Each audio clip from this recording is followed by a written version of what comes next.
香港人中意長揸收息股，唔係單單睇息率咁簡單㗎。唔想賺息蝕價就一定要做好選股。Hello， 大家好，歡迎返到嚟講故事。呢度會同大家緊貼市場資訊，分享我呢10年嘅投資經驗同實戰思維俾大家。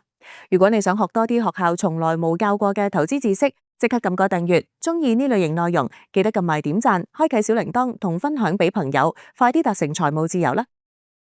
事不宜遲，今日會同大家深入剖析一下一間香港綜合企業，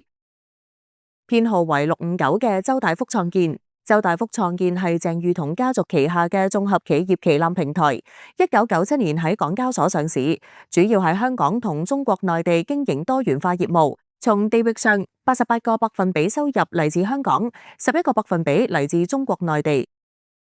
公司業務方面，建築板塊係最大嘅收入貢獻，佔咗2025年收入嘅63個百分比。公司透過協興集團、惠寶集團等提供設計、建造同埋工程服務，服務對象包括私營商業住宅項目同政府基建項目。第二大核心業務係金融服務板塊，佔咗2025年收入嘅16.8個百分比。呢個板塊以周大福人壽為核心，係香港最具規模嘅壽險公司之一，提供人壽保險、意外保險、財富管理等服務。近年更收購咗金融科技平台嘅盈立證券同埋外部資產管理公司嘅駿菱，打造保險加證券加埋資產管理嘅一站式平台。第三大核心業務係收費公路板塊，佔咗2025年收入嘅11.4個百分比。目前經營13條公路項目，分佈喺廣東、浙江、天津、湖北、湖南、廣西6個省份，總長度約880公里。第四大核心業務係設施管理板塊，佔咗2025年收入約8個百分比，主要負責營運香港會議展覽中心、港怡醫院同埋啟德體育園等標誌性設施。第五大核心業務係物流板塊，佔咗2025年收入約0.6個百分比，喺香港同埋內地擁有及管理物流物業，並透過中鐵聯集參與鐵路集裝箱中心站業務。目前組合已擴展至12個項目，可出租面積約1450萬平方尺。財務表現方面，先睇核心數據。2026年上半年，公司錄得總收入128億港元，按年增長5.92個百分比；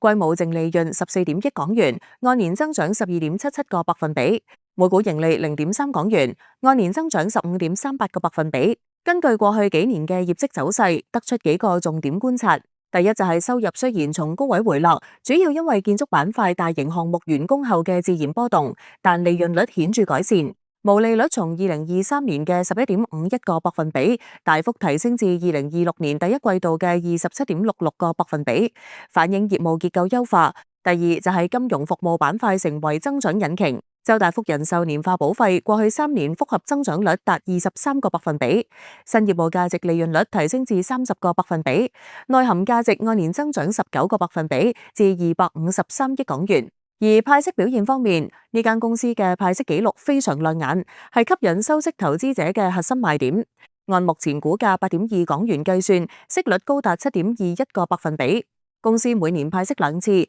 部分年度更加派特別息。2024年嘅每股股息高達2.1775港元，當中包含每股1.79港元嘅特別股息，反映公司積極回饋股東嘅策略。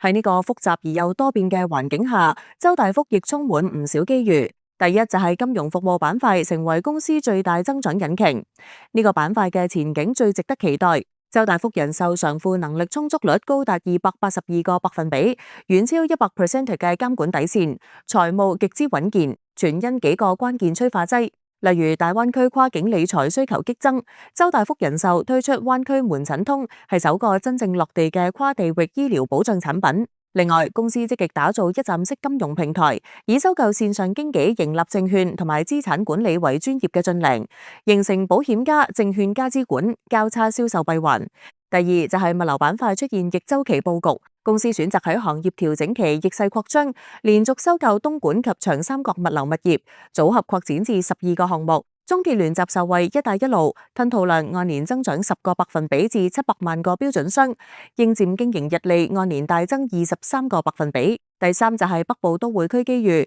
香港政府大型基建項目，例如北部都會區帶嚟龐大嘅工程需求，協興集團作為本地領先建築承包商可直接受惠。第四就係資本市場催化劑，公司重獲納入港股通。2026年3月，重獲納入恒生綜合指數同埋港股通名單。內地投資者可直接買賣，有望顯著提升流動性，推動估值重估。